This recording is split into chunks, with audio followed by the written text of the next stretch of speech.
Don't start anything tonight, she said, then pulled her ex aside for a private catch-up and told me to find my own table. I found one. At home. I left the restaurant, packed my things, and moved out. When she got home 3 hours later, the apartment was empty. My note: didn't start anything. Just finished it. Hey viewers, before we move on to the video, please make sure to subscribe to the channel and hit the like button if you want to see more stories like this. Thanks. You know that feeling when you realize you're not the main character in your own relationship? I'd been fighting that feeling for 2 years with Sarah. She had this way of making me feel small, like my need for respect was actually just insecurity. If I asked who she was texting late at night, I was controlling. If I asked why she canceled our plans to help a friend, I was needy. I spent 2 years walking on eggshells, trying to be the cool, secure boyfriend she claimed she wanted. It all came to a head last Friday. It was supposed to be a celebration, my promotion. I'd booked a table at Lucia's, this impossible-to-get-into Italian place downtown. I was wearing a new suit. She looked stunning in a red dress I'd bought her. For the first 10 minutes, things were perfect. Then, we got to the hostess stand. Sarah? Sarah Miller. I felt her entire body tense up next to me. I looked over and saw a guy walking out of the bar area. Tall, stubble, leather jacket over a t-shirt. It was Mark, her ex. The one she described as toxic but intense. The one she had cried over a month before we met. Her face didn't look like someone seeing a toxic ex. She lit up. It was a brightness I hadn't seen directed at me in months. Mark. Oh my God, she breathed out, stepping away from me. He grinned, that lazy, arrogant smirk of a guy who knows he still has hooks in someone. Look at you. Still killing it in red. He didn't even look at me. I was invisible. A prop. I stepped forward, extending a hand, trying to assert some presence. I'm David, Sarah's boyfriend. Mark barely flicked his eyes toward me. He didn't take my hand. He just looked back at Sarah and laughed. Boyfriend. Right. Good for you, Sarah. Safe choice. That was the moment. The disrespect was so loud it was deafening. I felt the heat rise in my neck. I opened my mouth to say something, to tell him to back off, to tell her we were leaving, but Sarah cut me off. She turned to me, her eyes hard and annoyed. She put a hand flat on my chest, not affectionately, but to hold me back. David, stop, she hissed. Don't start anything tonight. Start anything? I asked, my voice rising. He just disrespected me to my face. He's joking. That's just his sense of humor. Don't be so sensitive, she snapped, then glanced back at Mark like she was worried he would be offended by my existence. She lowered her voice. I haven't seen him in 3 years. I need to clear the air. It's important for my closure. Closure? We're at dinner. For my promotion. It'll take 10 minutes, she said, waving her hand dismissively. She wasn't asking. She was telling. She turned her back to me, angling her body toward Mark. Over her shoulder, she tossed the grenade that killed our relationship. Just go find us a table or something. Order me a glass of Pinot. I'll be there in a few minutes. Don't be weird about this. She grabbed Mark's arm, actually grabbed it, and guided him toward the patio doors. Let's go outside. It's too loud in here. I stood there. The hostess was staring at me. The couple behind us was staring at me.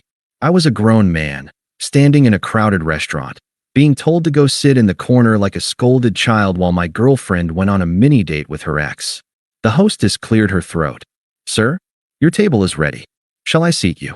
I looked at the patio door. I could see them through the glass. She was laughing, her hand touching his bicep. She looked alive. She looked like she was exactly where she wanted to be. And I realized, with a clarity that felt like ice water hitting my veins, I wasn't her boyfriend. I was her placeholder. I was the safe harbor she parked in while she waited for the storm to pass. I looked at the hostess. No, I said. My voice was surprisingly steady. I won't be needing the table. I turned around and walked out the front door. I didn't storm out. I didn't cause a scene. I walked to my car with the calm precision of a bomb disposal technician. I checked the time. 7:15 p.m. If she was clearing the air with Mark, and if the way she touched his arm was any indication, 10 minutes was a lie. They would have a drink. Maybe 2. They would reminisce. She would lose track of time because she didn't respect mine. I estimated I had at least 2 hours, maybe 3, before she even thought to check her phone. I drove home in silence. No radio. just the hum of the engine and the new plan forming in my head. When I got to our apartment, I didn't feel sad. I felt efficient. I walked in and went straight to the bedroom. I didn't have time to move furniture, and frankly, I didn't want the couch. We bought it together. It was tainted. I wanted only what was mine. I wanted to execute an erasure. I grabbed a box of heavy-duty black trash bags from under the sink. Rip. Open. Fill. I cleared my side of the closet in 4 minutes. Suits, shirts, jeans, I didn't fold them.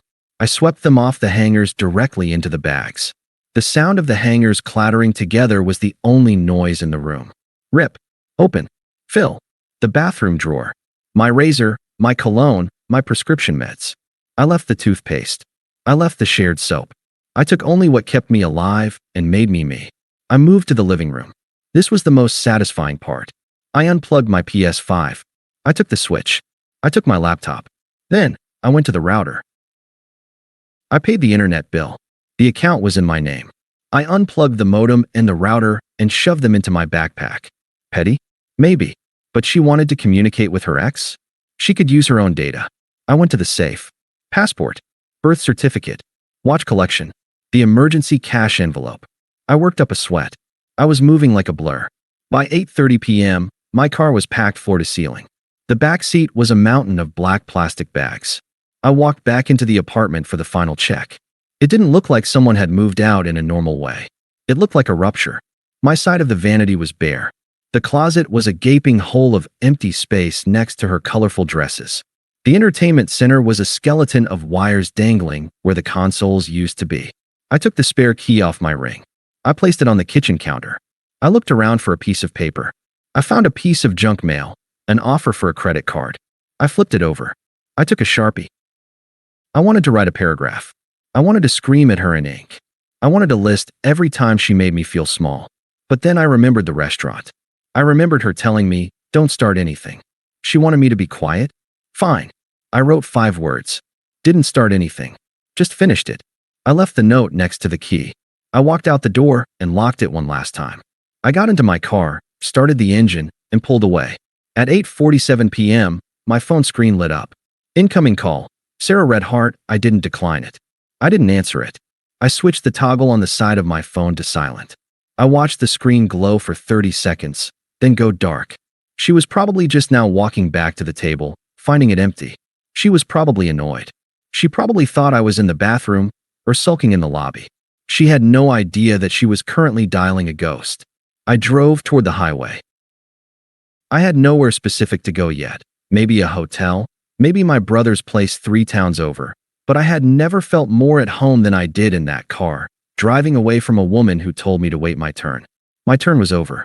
I checked into a Holiday Inn about 20 minutes away. I didn't go to a luxury hotel. I wasn't celebrating. I was bunkering down. I ordered a pepperoni pizza, cracked open a beer from the minibar, and sat on the bed. My phone was face down on the nightstand, vibrating against the wood every few minutes. BZZT. I didn't need to be in the apartment to know exactly how the timeline was playing out. I could reconstruct the crime scene just by listening to the voicemails later. Voicemail 1 to 8:55 p.m. David, where are you? I'm back at the table. The waiter said you left. Stop being dramatic and come pick me up. It's not funny. Tone annoyed. Entitled. She thinks I'm sitting in the parking lot, teaching me a lesson. Voicemail 2 to 9:15 p.m. Okay, seriously, pick up the phone. I'm standing outside. Mark already left. He had to meet some friends. I'm not paying for an Uber when you drove us here. This is so childish, David. Call me back. Tone angry. Shifting blame. Mark already ditched her, ironic. Voicemail 3 to 9:48 p.m. David? I'm home. Why are the lights not working? The Alexa isn't connecting. Pause. Heavy breathing. The sound of footsteps echoing on hardwood. David, where's the TV? Where's your computer? David, call me. Right now? You're scaring me. Tone. Confusion. The reality is starting to bleed in. Voicemail 4 to 9:52 p.m. Total breakdown. Sobs. I found the note. What do you mean finished it? You can't just leave. We live together. You took the router? Are you insane? Please, just come home. We can talk about this. I'm sorry I was with Mark so long, okay? I'm sorry. Just come back. I listened to that last one while chewing a slice of pizza. It was cold, detached curiosity. I didn't feel a pull to go comfort her. I didn't feel guilty. I just felt like I was watching a character in a movie realize the killer is already in the house. Except in this movie, the killer was the consequences of her own actions. I turned the phone off completely. I slept like a baby. The next morning, I woke up to 47 missed calls and 30 texts. But the silence in that hotel room was the loudest, most peaceful thing I'd ever heard. I wasn't waiting for her approval. I wasn't wondering if I was enough. I was just free. The fallout began fast. When a person like Sarah, someone who relies on validation and financial safety nets, loses their footing, they don't self-reflect. They recruit allies. 2 days later, my phone rang. It was Jessica, Sarah's best friend. Jessica had always tolerated me, treating me like a handy accessory that came with Sarah. I answered. I wanted to hear the spin. "You are a piece of sh*t, David." Jessica spat before I could even say hello. "Hello to you too, Jessica. She is a wreck. She hasn't eaten in 2 days. How could you just abandon her like that? Over a 5-minute conversation with an old friend? You're insecure, controlling, and honestly, terrifying. Who clears out an apartment in 3 hours? Someone who doesn't want to stay where he isn't respected," I said calmly. "Respected? She told you to grab a table. She was trying to manage a delicate situation with an ex, and you threw a tantrum." "Jessica," I cut in, my voice flat. "She didn't tell me to grab a table. She told me not to start anything. She told me to go sit alone while she drank with the guy she used to sleep with on the night celebrating my promotion. She prioritized his ego over my dignity. She told me to go away. So I went away. She loves you. It was a mistake. It wasn't a mistake. It was a choice. And tell her not to worry about the rent. I paid through the end of the month. She has 28 days to figure out how to pay for a 2-bedroom apartment in the city on a receptionist salary. Or maybe she can ask Mark to move in." I hung up and blocked Jessica. Speaking of Mark, that was the sweetest piece of accidental justice. I found out later through a mutual friend what happened with the savior. Once I was gone, Sarah immediately tried to pivot to Mark. She texted him, probably looking for a shoulder to cry on, maybe hoping this was fate clearing the path for them to be together. Mark left her on red. Turns out, Mark wasn't looking to reconnect. He was just passing through town, bored, and saw an old flame he could get an ego boost from. Once he realized she came with baggage, a fresh breakup, a missing boyfriend, and high emotional needs, he vanished. He blocked her on Instagram 3 days after the restaurant incident. She had burned her castle to the ground for a guy who wouldn't even buy her a second drink. Then came the financial reality check. I made good money. I paid 70% of our bills. Sarah's salary barely covered her car payment, her student loans, and her shopping habits. Without my half of the rent, without me paying for groceries, Wi-Fi, and utilities, the math didn't work. She tried to stay in the apartment. I kept my distance, communicating only through email regarding the lease. I told the landlord I was vacating. 3 weeks later, I got an automated email from the leasing office. The full rent hadn't been paid. Sarah sent me one email during this time. No subject line. "I can't afford this place alone. You promised to take care of me. How can you be this cruel?" I didn't reply. I wasn't being cruel. I was just no longer subsidizing a life that didn't include me. She ended up having to break the lease. She lost her security deposit. Last I heard, she had to move back in with her parents. The same parents she constantly complained were suffocating and toxic. She was 30 years old, sleeping in her childhood twin bed, surrounded by boxes of clothes she had no closet space for. The placeholder was gone. And without the placeholder, the whole structure collapsed. It had been 4 months. My life had quieted down in the best way possible. I found a new place, a loft closer to the office, smaller but entirely mine. No shared aesthetic, no walking on eggshells.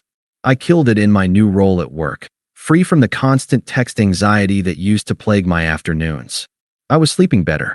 I looked better. I hadn't heard from Sarah since the email about the rent. I assumed she had faded into the background of her hometown.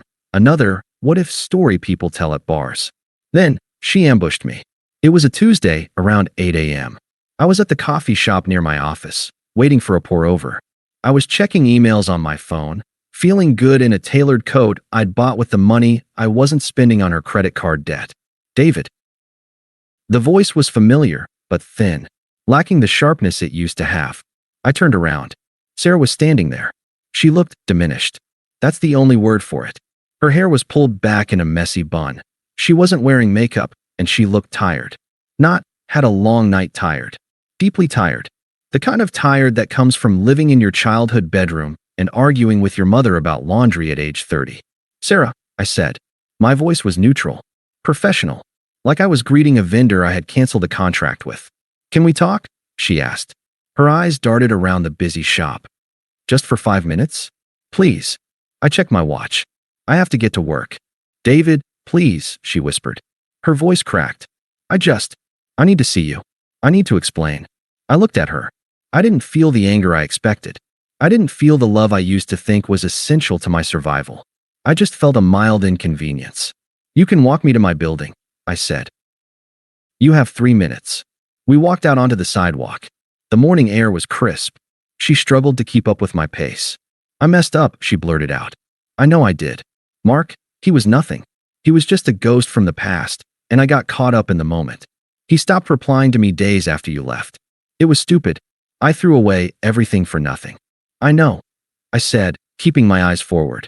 I miss you, David, she said, reaching out to touch my arm. I sidestepped it smoothly, not breaking stride. Her hand fell to her side. I miss us, she continued, desperation creeping into her tone. I miss our home. My parents, it's a nightmare. I'm sleeping in a twin bed. I miss talking to you. I miss my best friend. I stopped then. We were a block from my office. I turned to face her. You don't miss me, Sarah, I said, my voice calm and factual. You miss the apartment. You miss the safety. You miss having someone to project your insecurities onto so you don't have to deal with them yourself. You miss the placeholder. She flinched. That's not fair. I loved you. You told me to go sit alone at a restaurant while you flirted with another man. I reminded her. That isn't love. That's management. You were managing me. And I resigned. She started to cry. It wasn't the manipulative crying of the past. It was the realization that her old tricks were hitting a brick wall. Can't we just start over? She begged. Please. Just coffee. Just a drink. Let me prove I can be better. Let's just start fresh. I looked at her, really looked at her, one last time. I saw the regret, sure. But I also saw the entitlement still lurking underneath. She still thought she could negotiate my dignity.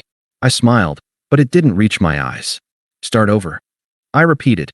I leaned in slightly, delivering the final echo of the night that changed everything. Sarah, you were the one who told me not to start anything. You wanted me to stay in my lane, keep my mouth shut, and not make a scene.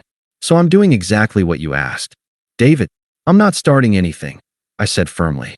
I'm finished. I turned around and walked toward the glass doors of my office building. I didn't look back. I didn't check to see if she was watching. I walked through the lobby, swiped my badge, and stepped into the elevator. As the doors slid shut, hiding the street from view, I let out a long breath. I had finally found my table, and it was exactly where I wanted it to be. Thanks for watching. Make sure to subscribe to the channel and hit the like button. What do you think about this story? Share it in the comments.